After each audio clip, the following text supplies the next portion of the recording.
Tra sabato e domenica scorsi, 6 sono stati i turni che hanno potuto visitare il Forte San Felice, esauriti tutti i posti disponibili e poche le rinunce dell'ultimo minuto. La narrazione del luogo distribuisce il suo fascino tra turisti e residenti e grazie alle guide volontarie che sanno raccontare con passione i luoghi e i fatti che qui sono accaduti che le persone vengono coinvolte da questo posto. La maggioranza dei visitatori in queste 2 giornate proveniva da fuori Chioggia, non solo dal Veneto. La visita del forte si è svolta comunque tra i cantieri del blockhouse austriaco, che vede i lavori in ritardo sul cronoprogramma, e del portale monumentale, fermi invece da 3 anni. Per le giornate europee del patrimonio che si terranno il prossimo fine settimana, le visite del forte rientrano nel programma delle passeggiate patrimoniali.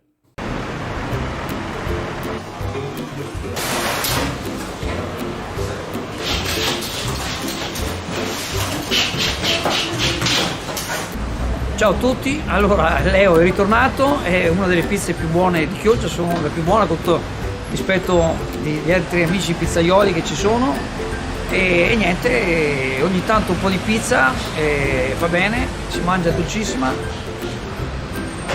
si scioglie in bocca.